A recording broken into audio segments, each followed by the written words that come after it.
Academy में आपका स्वागत है। उम्मीद करती हूँ आप सब बढ़िया हैं और आप सबकी स्टडीज भी बहुत अच्छी चल रही है। आज हम करने वाले हैं बेटा एमपी बोर्ड के बायोलॉजी के सैंपल पेपर का सॉल्यूशन, साथ ही साथ कुछ इंपॉर्टेंट क्वेश्चंस भी हम डिस्कस करेंगे और आगे फिर हम बाकायदा बहुत सारे इंपॉर्टेंट क्वेश्चन को बोर्ड पे समझेंगे। तो चलिए स्टार्ट करते हैं, पढ़ाई को कंटिन्यू कीजिए। ज्यादा गैप नहीं है आपके पास, 2 से 3 दिन का गैप है। 8 तारीख को आपका पेपर है, तो स्टार्ट करते हैं। ऑब्जेक्टिव टाइप में पहला क्वेश्चन है, आवृतबीजी पौधों में लैंगिक प्रजनन का स्थान है, और बड़ा आसान सा प्रश्न है, बीज, फल, पुष्प या भ्रूण। तो आप बताइए कि आवृतबीजियों में लैंगिक प्रजनन कहाँ होता है। फल तो प्रजनन के बाद बनते हैं, बीज भी, भ्रूण भी, तो बचता क्या है, पुष्प।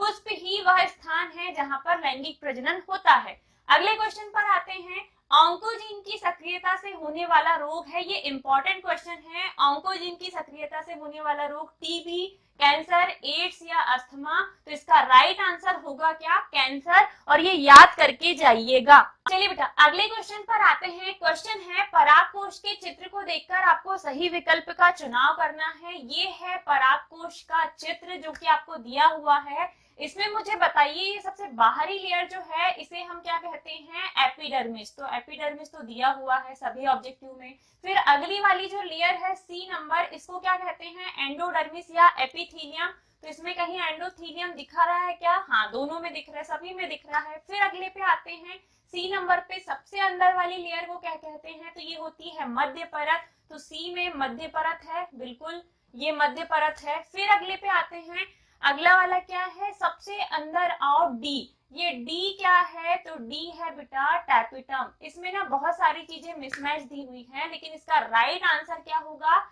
एपिडर्मिस, एंडोथीलियम, मध्य परत उसके बाद है, फिर उसके बाद आता है टैपिटम, फिर उसके बाद है बीजाणुजन ऊतक। ये जो अंदर की तरफ है ये बीजाणुजन ऊतक है, और इसके अंदर ये जो है इसको हम वेस्कुलर बंडल या संयोजी ऊतक कहते हैं।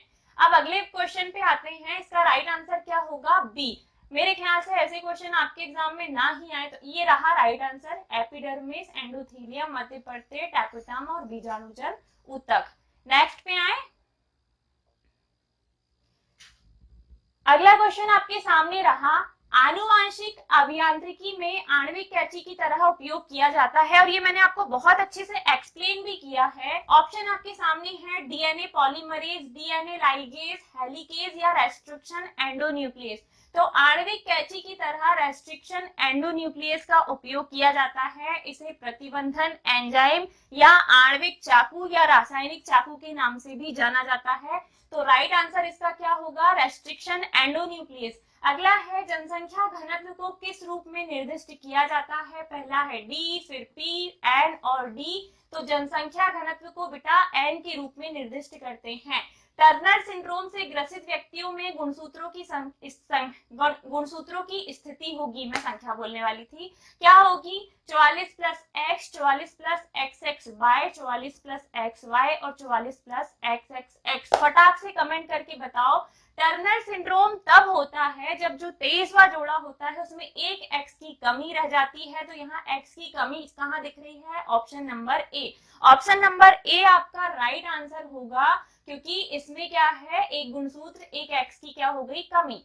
रेस्ट्रिक्शन एंडोन्यूक्लियस था, फिर जनसंख्या घनत्व के लिए एन, और अगला है 44 प्लस एक्स। अब आते हैं हम फिल इन दी ब्लैंक्स पर। फिल इन दी ब्लैंक में पहला ब्लैंक है, 200 द्वितीयक शुक्र कोशिकाओं से खालिस्तान शुक्राणु बनेंगे। तो जो द्वितीयक शुक्र कोशिकाएं हैं बेटा, इससे दुगने शुक्राणु बनते हैं, और प्राथमिक जो शुक्र कोशिकाएं हैं उनसे 4 गुने बनते हैं। तो अगर प्राथमिक की संख्या 200 दी हुई होती तो इसका हम 4 गुना कर देते, और अगर द्वितीयक दी हुई है तो द्वितीयक का 2 गुना, यानी कि 200 से कितने बनेंगे, 400 शुक्राणु बनेंगे। फिर अगला है, डीएनए के अणु में एडेनाइन और थाइमिन के बीच हाइड्रोजन बंधों की संख्या, ये चूंकि प्यूरिन है तो इनके बीच 2 हाइड्रोजन बंध होते हैं। अगला है, पेनिसिलिन खालिस्तान नामक कवक से प्राप्त होता है, तो ये होता है पेनिसिलियम नोटेटम से प्राप्त। फिर अगले पे आते हैं, ऐसे जीव जिनके आनुवांशिक संगठन को बदल दिया गया हो उसे जीएमओ, जेनेटिकली मॉडिफाइड ऑर्गेनिजम्स कहते हैं, या फिर पारजीनी जंतु कहते हैं। पारजीनी भी इसका राइट आंसर हो जाएगा। प्रथम पारजीनी गाय का नाम याद रखेंगे आप, रोजी। प्रथम पारजिनी गाय कौन थी? रोजी। प्रत्येक पारिस्थितिक तंत्र ऊर्जा के लिए खालिस्तान पर आश्रित होता है, तो सूर्य पर आश्रित होता है, क्योंकि सूर्य से ही जो उत्पादक होते हैं वो अपना भोजन बनाते हैं, फिर ये उपभोक्ता तक जाता है, उपभोक्ता से अपघटक तक। तो ये 10%, लिंडमैन का जो 10% रूल है वो इसी कॉन्सेप्ट पे दिया गया है। तो प्रत्येक पारिस्थितिक तंत्र में ऊर्जा के लिए पारिस्थितिक तंत्र किस पर आश्रित होते हैं? सूर्य पर आश्रित होते हैं। अब हम आते हैं अपने अगले क्वेश्चन पर, जो कि है बेटा क्या, आने तो दीजिए, सत्य असत्य। नेक्स्ट क्वेश्चन है हमारा ट्रू फॉल्स, यानी कि सत्य असत्य। पहला क्वेश्चन है, गिफ्ट जन्म दर को नियंत्रित करने की विधि है? तो नहीं। गिफ्ट यानी कि गैमेट इंट्रा फैलोपियन ट्रांसफर, और ये एक प्रकार की वो विधि है जिससे कि संतान उत्पन्न की जाती है। तो क्या ये जन्म दर नियंत्रित करने की विधि है? नहीं। तो ये क्या हो जाएगा? असत्य।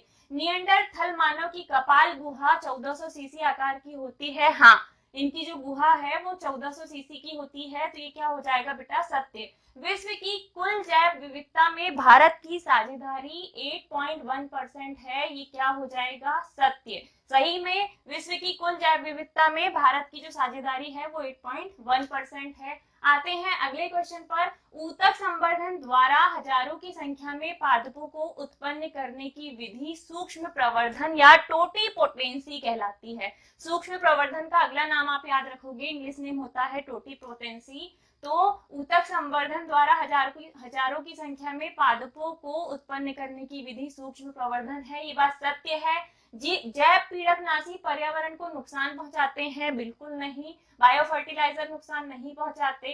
फिर अगले क्वेश्चन पे आते हैं हम। अगला क्वेश्चन क्या है, कार्पस लुटियम का निर्माण वृषण में होता है? तो नहीं। कार्पस लुटियम का निर्माण अंडाशय में होता है। ये फीमेल यानी कि मादा के अंदर का अंग है। क्या अंडाशय, और अंडाशय के अंदर ही क्या बनते हैं? Corpus luteum. जब अंडाणु जो है द्वितीयक ओसाइट से मोचित होगा, जब द्वितीयक ओसाइट मोचित होगी कहां से? अंडाशय से, उसी दौरान अंदर क्या रह जाती है? Corpus luteum. तो ये वृषण में होता है क्या? नहीं, ये बात क्या हो जाएगी? असत्य। अगले क्वेश्चन पर आते हैं बेटा। अगला क्वेश्चन आपके सामने रहा, सही जोड़ियां बनाइए, और ऐसी सही जोड़ी अगर आ गई तो उद्धार हो जाए बच्चों का, है ना। सही जोड़ी क्या है? आवृत बीजीय भ्रूणकोश क्या है? तो भ्रूणकोश 7 कोशिकीय होता है। एक आवृत बीजीय भ्रूणकोश जो होता है वो 7 कोशिकीय होता है और 8 केंद्रकीय होता है, याद रखिएगा। मलेरिया किसके कारण होता है? प्लाज्मोडियम के कारण। फिर इसके बाद समझाता सहकारिता में अगर क्या बोलते से कंफ्यूजन हो तो रुक जाइएगा। पैलिंड्रोम सीक्वेंस कहाँ दिख रहा है? तो इसके सामने ही दिख रहा है, GAATTC। समझातता का उदाहरण है अभिसारी विकास, और सहोपकारिता में आएगा प्लस प्लस। जब दोनों आपस में सहोपकारी संबंध दर्शाएंगे तो दोनों पॉजिटिव में आएंगे बेटा। इसका राइट आंसर मैं आपको लिख के दे देती हूँ, ये देखिए आपके सामने है। आवृत बीजीय भ्रूणकोश 7 कोशिकीय, मलेरिया प्लाज्मोडियम, समझाता अभिसारी विकास, पैलिंड्रोम सीक्वेंस है GAATTC, और सहोपकारिता में आएगा डबल प्लस। अब हम आते हैं अगले क्वेश्चन पर, जो कि है क्या, एक वाक्य में उत्तर। एक वाक्य में उत्तर लिखिए। पहला क्वेश्चन है, जिफ्ट का पूरा नाम? Gift, gift, MTP, IUCD, ICD, जितने भी आपके इसमें फुल फॉर्म्स है आपको सारे अच्छे से रट के जाने हैं। तो पहला है, जिफ्ट का पूरा नाम लिखिए। जिफ्ट का पूरा नाम होता है बेटा zygote intra fallopian transfer. Zygote intra fallopian transfer is called gift. Hardy Weinberg सिद्धांत का समीकरण आपके सामने है, p² + 2pq + q² 1 जो है वो है हार्डी वीनबर्ग सिद्धांत का समीकरण। अगला क्वेश्चन है, तंबाकू में पाया जाने वाला हानिकारक रासायनिक यौगिक जो है वो क्या होता है? निकोटिन। तंबाकू में हानिकारक केमिकल जो पाया जाता है उसका नाम क्या है? निकोटिन। इंसुलिन की दोनों चेन किस बंध द्वारा जुड़ी होती है? तो राइट आंसर है इसका डाइसल्फाइड बंध। इंसुलिन की दोनों चेनें डाइसल्फाइड बंध के द्वारा जुड़ी होती है। आते हैं अगले क्वेश्चन पर, IUCN का पूरा नाम लिखिए। IUCN का पूरा नाम होता है international union for conservation of nature. IUCN का पूरा नाम क्या है? International union for conservation of nature. याद रखोगे आप, मैंने अभी आपको बोला था कि ज्यादा से ज्यादा फुल फॉर्म्स को पढ़ के जाना। बाई चांस अगर एक शब्द या एक वाक्य में आए तो आपके पास ऑप्शन भी नहीं होते और आपके दिमाग में रटी रटाई चीजें अगर है कि हाँ इसका फुल फॉर्म ये है तो बन जाएगा, अदरवाइज स्किप करके छोड़ के आ जाओगे। अब हम आते हैं अगले क्वेश्चन पर। अगला क्वेश्चन है बेटा 2 नंबर का क्वेश्चन है, जनसंख्या विस्फोट के 2 कारण लिखिए। तो इसके साथ आप जनसंख्या विस्फोट की डेफिनेशन भी पढ़ के जाइएगा कि जनसंख्या विस्फोट क्या है, फिर इसके 2 कारण। तो अनियमित, जब अनियंत्रित जनसंख्या में वृद्धि होती है तो उसी को हम कहते हैं क्या, जनसंख्या विस्फोट। जनसंख्या में होने वाली अनियमित वृद्धि ही है जनसंख्या विस्फोट। और जनसंख्या विस्फोट के 2 कारण, एक तो एमएमआर मैंने आपको पढ़ाया था, एमएमआर मतलब मातृ मृत्यु दर में आई कमी, फिर शिशु मृत्यु दर में आई कमी जिससे छोटे नवजात शिशु जो है उनकी मृत्यु नहीं हो रही है, मातृ मृत्यु दर में भी कमी आई है, जन्म दर में वृद्धि हुई है। ये सारे जनसंख्या विस्फोट के कारण है। साथ ही साथ अशिक्षा, कम उम्र में विवाह, ये सब भी जनसंख्या विस्फोट के मुख्य कारण हैं। शिक्षा और जागरूकता की कमी जिसके कारण लोग अपनी बच्चियों का विवाह बहुत कम उम्र में कर देते हैं, ये भी जनसंख्या विस्फोट का एक प्रमुख कारण है। ठीक है, तो जनसंख्या विस्फोट की डेफिनेशन और इसके 2 कारण आप लोग अच्छे से पढ़ के जाओगे। अब हम आते हैं अगले क्वेश्चन पर। अगला क्वेश्चन है बेटा एमनियोसेंटेसिस, जिस पर हमने एक बहुत प्यारा वीडियो भी बना के आपको दिया है 1 मिनट। जितने क्वेश्चन 2-2 नंबर में यहाँ आए हैं ना, लगभग हम इन पर 1 मिनट वीडियो बना चुके हैं। तो मेरी आप सभी से रिक्वेस्ट है, जाइए देखिए, आपको ही बेनिफिट मिलेगा। वीओडी पूछा है, वीओडी पर 1 मिनट वीडियो अवेलेबल है। मेंडल का प्रभाविता का नियम, मेंडल का अपूर्ण प्रभाविता का नियम, मेंडल का स्वतंत्र अपव्यूहन का नियम, उसके बाद जनसंख्या विस्फोट, ये जितने भी 2-2 नंबर के टॉपिक जो इंपॉर्टेंट यहाँ पूछा है, एमनियोसेंटेसिस, एमनियोसेंटेसिस के साथ साथ अभी जो हमने गिफ्ट पढ़ा उन सभी पर, यहाँ तक कि निषेचन, परागकण की संरचना, फिर शुक्राणु जनन, अंडाणु जनन, जितने भी इंपॉर्टेंट टॉपिक है सब पर हमने 1 मिनट वीडियो बनाए हैं। साथ ही साथ जो लॉन्ग लेक्चर्स हैं वो भी हमने 1 शॉट के रूप में डाले हैं, उनसे आपको काफी हेल्प मिलेगी। जाइए और देखिए। और अगर रिवीजन पर्पस से देखना है तो 1 मिनट शॉर्ट इसी दिन के लिए बनाए गए थे ताकि आपको रिवीजन में बहुत ज्यादा हेल्प मिले और सारे के सारे इंपॉर्टेंट है। तो प्लीज आई रिक्वेस्ट यू, जाइए देखिए। हमने जो रील्स डाले थे इंपॉर्टेंट क्वेश्चन की, फिजिक्स में जिन जिन बच्चों ने हमसे पढ़ा है देखे होंगे कि एक एक चैप्टर से 6-6, 7-7 क्वेश्चन है। और जो इंपॉर्टेंट है, जो बड़े बड़े चैप्टर्स हैं, उनसे उन 7-7 क्वेश्चंस में से 2-2 क्वेश्चन आए ही हैं अथवा सहित आ गए हैं। तो ऐसा ही बायो में भी होगा। तो जितने हमने इंपॉर्टेंट क्वेश्चन डाले हैं बेटा, सबको आपको पढ़ना है और उसके अलावा फिर आप जितना पढ़ सकते हो सब पढ़ डालो। हम ये नहीं बोलते कि छोड़ छोड़ के पढ़ो, लेकिन पहले उन सबको पढ़ो और उसके बाद फिर जितना आपकी मर्जी में हो वो सारा पढ़ लो, कोई दिक्कत नहीं है। ठीक है, तो एमनियोसेंटेसिस पर हमने 1 मिनट वीडियो डाला है, साथ ही साथ हमने इसको लॉन्ग वीडियो में भी एक्सप्लेन किया है। फिर भी आपके लिए मैं एक बार और बता देती हूँ, एमनियोसेंटेसिस एक प्रकार की ऐसी प्रक्रिया है जिसमें महिला के गर्भ में उपस्थित शिशु का जो है ना, वो भ्रूणी अवस्था में उसके एमनियोटिक द्रव को सिरिंज की हेल्प से निकाला जाता है और उस द्रव का, एमनियोटिक द्रव का गुणसूत्रीय परीक्षण किया जाता है ताकि यह पता लगाया जा सके कि भ्रूण को यानी कि शिशु को कोई आनुवांशिक बीमारी तो नहीं है। ठीक है, एमनियोसेंटेसिस या उल्बवेधन एक प्रकार की चिकित्सकीय प्रक्रिया है जिसमें महिला के गर्भ में उपस्थित शिशु का गुणसूत्रीय परीक्षण किया जाता है। भ्रूण को क्या बोलते हैं 3 से 4 सप्ताह की एज के बाद यानी कि लगभग 6 सप्ताह में भ्रूण के चारों तरफ जो एमनियोटिक द्रव होता है उसको निकाला जाता है सिरिंज की हेल्प से और उस द्रव में उपस्थित भ्रूण की जो कोशिकाएं होती है ना, उन कोशिकाओं का गुणसूत्रीय परीक्षण किया जाता है ताकि उसके आनुवांशिक विकारों का पता लगाया जा सके। ठीक है, यही है एमनियोसेंटेसिस। और मैं अभी जब एक दूसरा लॉन्ग वीडियो लेके आऊंगी जिसमें हम बाकायदा बोर्ड पे एक्सप्लेन करेंगे, उस पे हम आपको बताएंगे भी इसको बाकायदा डायग्राम में बना के। लेकिन अभी के लिए आप जाओ और जो 1 मिनट वीडियो है ना उसको देखो, उसमें भी आपको ये बहुत अच्छे से समझ में आ जाएगा। मेंडल के प्रभाविता के नियम, अपूर्ण प्रभाविता के नियम, ये सारे हमने बहुत अच्छे से एक्सप्लेन किए बेटा, इनको मैं यहाँ एक्सप्लेन नहीं करूंगी। यहाँ पे कुछ ही क्वेश्चन समझाते बनेंगे, बाकी हम बोर्ड पे समझेंगे, क्योंकि ये बिना फ्लो चार्ट के समझाना मेरे लिए पॉसिबल नहीं है।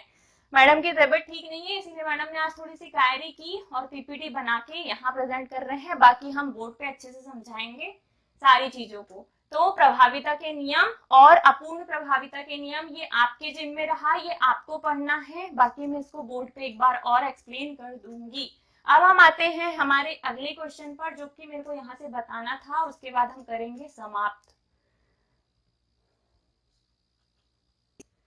एक क्वेश्चन है बेटा, अपसारी जैव विकास क्या है, और इसके साथ साथ आप अभिसारी जैव विकास भी पढ़ के जाना, इंपॉर्टेंट है। अपसारी जैव विकास किसे कहेंगे, तो वह प्रक्रिया जिसमें समान पूर्वज वाले जो जीव हैं, जो एक ही पूर्वज से विकसित हुए हैं, लेकिन अब उनकी संरचना और उनके जो काम है वो अलग अलग हो गए हैं। तो समान पूर्वज से विकसित होने वाले जीव जो विभिन्न वातावरणों में रहने के कारण अलग अलग दिशाओं में विकसित हुए हैं, जिससे उनमें संरचनात्मक समानता होते हुए भी उनके जो कार्य हैं वो अलग अलग हैं। ध्यान से समझिएगा, एक ही समान पूर्वज से विकसित होने वाले वे जीव जो वातावरण में रहने के कारण अलग अलग दिशाओं में विकसित हुए, अलग अलग वातावरण में रहने के कारण अलग अलग दिशाओं में विकसित हुए, जिससे जीवों में संरचनात्मक समानता होते हुए भी कार्यात्मक मतलब उनके कार्यों में भिन्नता आई है। फॉर एग्जाम्पल अगर हम बात करें, वेल, चमगादड़, घोड़े और मनुष्य के जो अग्रपाद हैं, ये सब एक जैसे थे, लेकिन सभी के काम कैसे हैं, अलग अलग हैं। दिखने में सब एक जैसे हैं, लेकिन काम सभी के अलग अलग हैं। तो आप कह सकते हो कि ये किसका उदाहरण है बेटा, अपसारी जैव विकास का उदाहरण है। अपसारी जैव विकास और अभिसारी जैव विकास आपको अच्छे से पढ़ के जाना है। अब हम आते हैं अगले क्वेश्चन पर, जो कि है मिलर यूरे एक्सपेरिमेंट से, कि वैज्ञानिक मिलर ने जीवन की उत्पत्ति में अपने प्रयोग में किन गैसों का उपयोग किया।